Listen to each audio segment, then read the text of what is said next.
fresh trade war between the US and China. China has announced retaliatory tariffs against the United States. Well, as you said, that antitrust investigation into Google. Game on here. A trade war between the United States and China is here.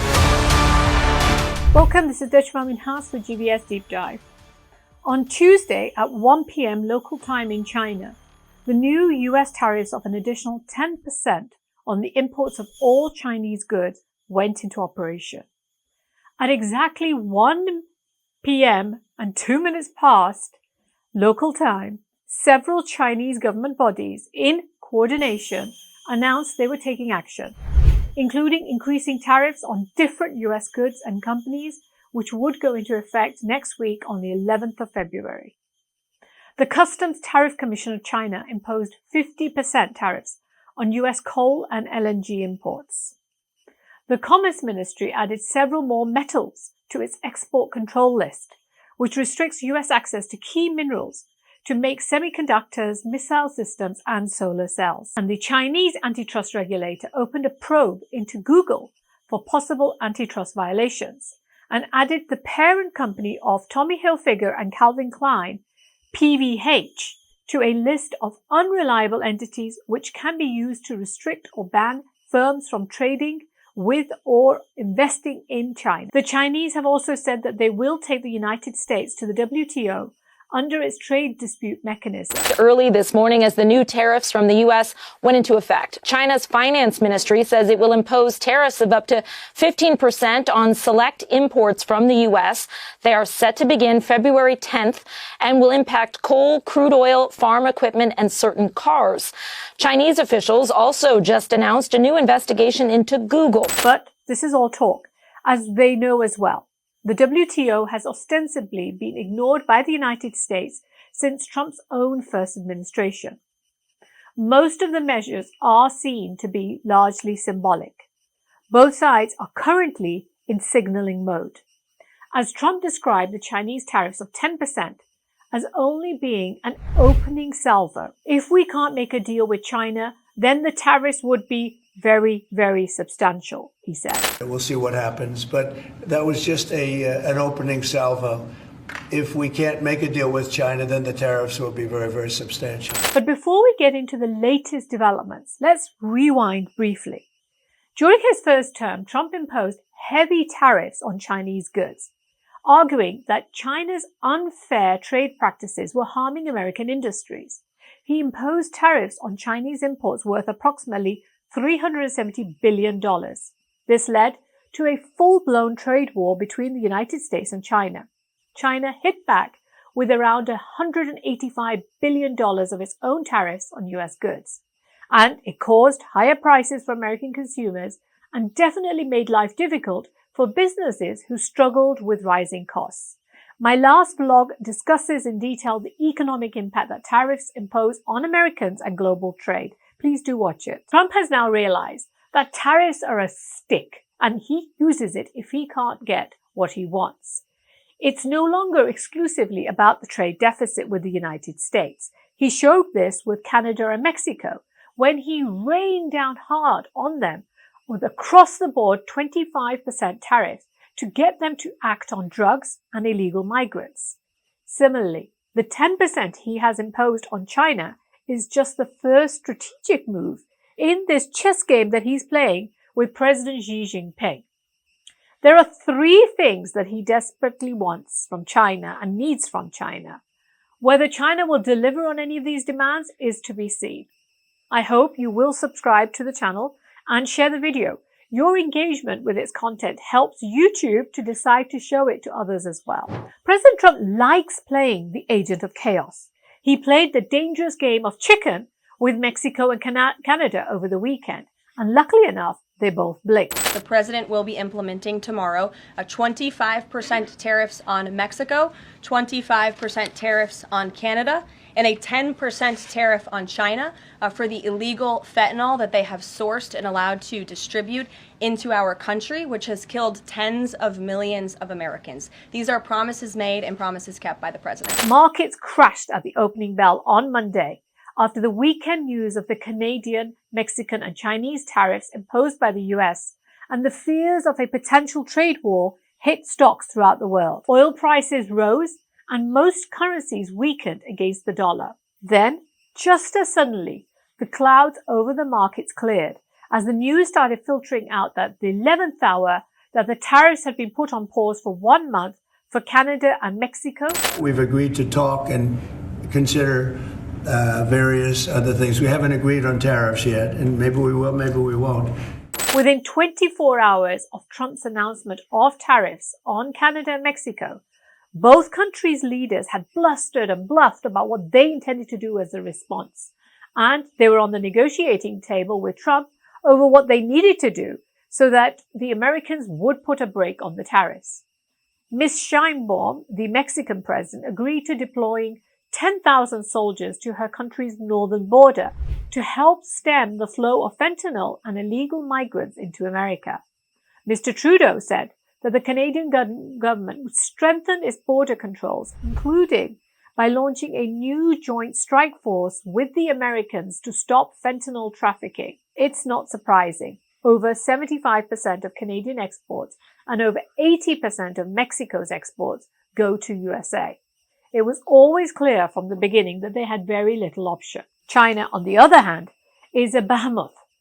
They realize 10% tariffs imposed by President Trump are not the maximum pressure he had talked about putting on the country, and they can expect more if he doesn't get what he wants. During his campaign trail, he referred to rates as high as 60% at some points. President Trump has 3 things he desperately needs China's help on: trade, drugs, and ending a war. And he's decided he wants to use tariffs as his stick for coercion rather than using a carrot. First, briefly, he wants to address the US trade deficit. The US has a trade deficit in goods which totaled $1.2 trillion last year in 2024. Its trade deficit with China, which has been decreasing the past couple of years, from the high it reached in 2018 of $418 billion to 2023's $279 billion. The December data is not out yet, but the US had a trade deficit of over $270 billion in the first 11 months with China. Moreover, this data does not include imports that come from, for example, Chinese platforms like Temu and Shein, which are shipping huge quantities of packages directly to US consumers, taking advantage of the customs de minimis exception, which basically allows packages which are worth less than $800 to enter the United States tariff-free. So for any of you out there with teenage children, you will know that they've been buying a lot of stuff from these sites. This de minimis package rule has now been removed under the latest tariffs imposed by the Trump administration. So you are going to see a lot of angry teenagers in your homes. No more cheap products from Temu on your doorstep. China in mid-January posted a trade surplus with the rest of the world of almost $1 trillion for 2024. 根据世界贸易组织公布的最新的数据截至到去年的前3季度，我国进口增速高于全球1个百分点，预计全年继续保持第2大进口国的地位。 This is 3 times what it was in 2018, when Trump at that time was already talking about tariffs on Chinese imports and that the Chinese were ripping the Americans off. Today, China has around 27% of global industrial production, up from 24% in 2018. And by 2030, it's predicted that it will rise to 45%. This is the same as the United States had in its post-war manufacturing heyday, or the United Kingdom had in the 19th century, when it was said that the sun never set on the empire. China in 2023 became the preeminent exporter of cars. Its factories now produce more than 1/3 of global textile apparel, exports over 30% of global electronics, and in solar power modules, China ships out over 80% of the world's exports. So what can China offer the United States on the trade deficit? Well, China intends to play the long game. Given its global status, it cannot be seen as kowtowing to Trump. However, it is looking into what it can do to smooth the ride of global trade for the next 4 years. It is expected to offer Trump what is called the Phase 1 deal. It will restore the trade agreement it signed in January 2020 with the first Trump administration, but it never implemented. The so-called Phase 1 deal required China to increase purchases of American goods and services by over $200 billion over the next 2 years at that time. Trump at the time described the Phase 1 deal as the greatest deal ever made. However, because of the COVID-19 pandemic situation at the time, China never really implemented this and certainly never implemented it under the Biden administration. Trump is likely to want more than $200 billion this time round, but China's thinking about introducing this area. Potential areas it can be looking into would actually include buying batteries for electric cars, buying more agricultural products, especially from politically sensitive areas of the United States. Coming back to buying soybeans, which are grown in many of these political sensitive regions in the country. It's estimated that close to 100,000 Americans are dying from fentanyl overdoses.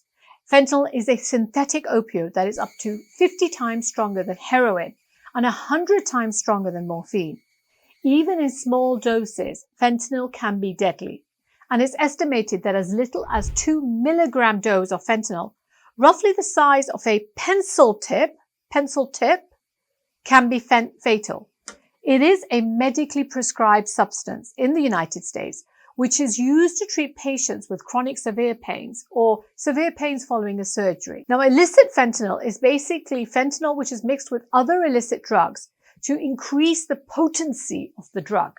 Give those people a bigger high on a smaller amount, basically. Drug trafficking organizations typically distribute this fentanyl by the kilogram. So 1 kilogram of fentanyl has the potential to kill over 500,000 people. It is cheap to produce and has massive margins. The majority of the drugs get into the United States through the Mexican border via the drug cartels there. The Sinaloa cartel is the main producer. Almost 98% of drugs are actually intercepted at the southwest border with Mexico. They're mostly driven across the border in cars which are driven by United States citizens.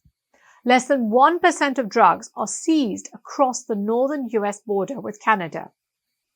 There is absolutely no question that Mexico, which historically has always had issues with drug cartels, but since the 1980s, they've multiplied exponentially, that the country needs to do much more to control law and order internally.